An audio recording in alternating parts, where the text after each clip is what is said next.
আচ্ছা, সংসারটা যেহেতু স্বামী স্ত্রী দুজনেরই, তাহলে সংসারের কাজ দুজনই কেন করতে পারবে না? সব কাজ কেন মেয়েদেরকেই করতে হবে? সংসারের কাজ হাজবেন্ড করলে তাকে কেন এত হেয় চোখে দেখতে হবে? আজকে আপনাদের সাথে একটা মজার কথা বলি। আমি কিন্তু সংসার লাইফে রান্না আপনাদের ভাইয়ার কাছ থেকেই শিখেছিলাম। প্রথম যখন চায়নাতে যাই তখন তো হোস্টেলে থাকতাম, হোস্টেলের খাবার খেতে পারতাম না, চাইনিজ খাবার ছিল সব। আপনাদের ভাইয়া আর এক হোস্টেলে থাকতো, মোটামুটি প্রায় 6 মাস সে তার হোস্টেল থেকে রান্না করে করে খাবার নিয়ে এসে দিয়ে যেত আমাকে। এরপরে যখন ক্লাসের ব্যস্ততা বাড়তে শুরু করলো তখন সে আর পারতো না রান্না করতে। তারপরে ফোনে ফোনেই সে বলতো আর বিভিন্ন রান্নার রেসিপি আমাকে দিত। আর বিয়ের পরে টুকটাক সে নিজেই দেখায় দিয়েছে কোন মশলা কখন দিতে হবে। এইভাবে আস্তে আস্তে আমি বেসিক্যালি তার কাছ থেকেই রান্নাটা শিখেছিলাম। কিছু স্পেশাল রান্না আছে যেগুলো আপনাদের ভাইয়া অনেক ভালো করে করে, যেমন আজকে সে আমাদেরকে রস করা নারিকেলের নাড়ু বানিয়ে খাওয়াবে। সে একা হাতেই সব কাজ করেছে। এখন নারিকেলটা ভালো করে ভেজে নিচ্ছে খিরসার সাথে। আর এই সময় এত জোস স্মেল আসতেছিল, তখনই বুঝে গিয়েছিলাম নাড়ুর টেস্ট কেমন হবে। 3টা নারিকেলের নাড়ু বানিয়েছে সে আজকে আমাদের সবার জন্য একা হাতে। অবশ্য নাড়ুগুলো শেপ দিতে আমার শাশুড়ি, দেবর সবাই তাকে হেল্প করেছে। এই যে দেখেন আমার সবগুলো নাড়ু কিন্তু রেডি। কত পিস নাড়ু হয়েছে এখানে অবশ্যই কিন্তু কমেন্টে জানাবেন।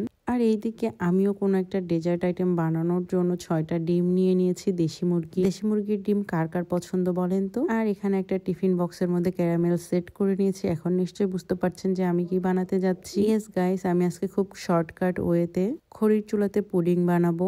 এখানে ডিম আর চিনি খুব সুন্দর করে ফেটে নিয়েছি আমি। দেন ডিম, চিনি আর আগে থেকে জাল করে রাখা গরুর দুধ সবটাই একসাথে মিক্স করে নিলাম। দেন এটা খুব ভালো করে একসাথে মিক্স করব, ফেটিয়ে ফেটিয়ে নিব। এই কাজটা একটু সময় নিয়ে করবেন যাতে দুধ এবং ডিম সবকিছু একসাথে ভালো করে মিশে যায়। তারপর ক্যারামেল সেট করা বাটিতে এই দুধ ডিমের মিশ্রণ একসাথে মিক্স করে বাটিটা একটু ড্যাব ড্যাব করে নিতে হবে যাতে ভিতরের বাবল গুলো সব নষ্ট হয়ে যায়। যেহেতু আমার কাছে কোনো স্ট্যান্ড নাই পুডিংটা স্টিম করার জন্য, সেজন্য আমি দেখেন বিকল্প ওয়ে কি নিয়েছি, একটা আধ ভাঙা ইট নিয়ে নিয়েছি, পানি দিয়ে দিয়েছি। এইবার এইভাবে দিয়ে দিব এটা, ব্যাস। এবার এটা আমার সুন্দর করে স্টিম হয়ে যাবে। এরপরে ঢাকনা দিয়ে এটা ঢেকে নিয়ে মোটামুটি 35 থেকে 40 মিনিটের মতো স্টিম করে নিবেন। স্টিম করলে প্রপারলি একদম খুব সুন্দর করে এটা কিন্তু পুডিংটা সেট হয়ে যাবে। Finally ready. রান্না দেখো একটু, এটা এখন আনমোল্ড করব। আমার এই পার্টটা অনেক বেশি রিস্কি লাগে, আমি জানি না কি অবস্থা হবে। আপনারা বলেন ঠিকঠাক পারবো তো আমি? বিসমিল্লাহ। ও মা গো, আল্লাহ আল্লাহ আল্লাহ আল্লাহ, যেন ঠিকঠাক হয় আল্লাহ।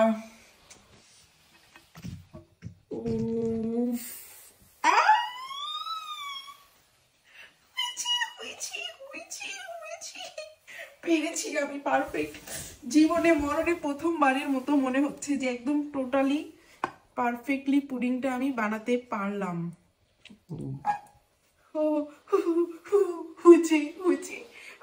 আমি নিজেই আমার পুডিং এর ফাইনাল লুক দেখে ক্র্যাশ খেয়ে গিয়েছি গাইস। আমার মতো পুডিং লাভার আপুগুলো কই দেখি তো একটু। ইয়েস, আমার পারফেক্ট ডিম পুডিংটা রেডি। কি যে খুশি লাগতেছে।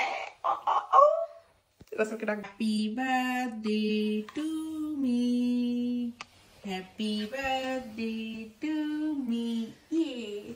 It's my birthday. বার্থডে না হলো এটা আমার বার্থডে স্পেশাল পুডিং। উফ, এখনো ঠান্ডা হয় নাই রে।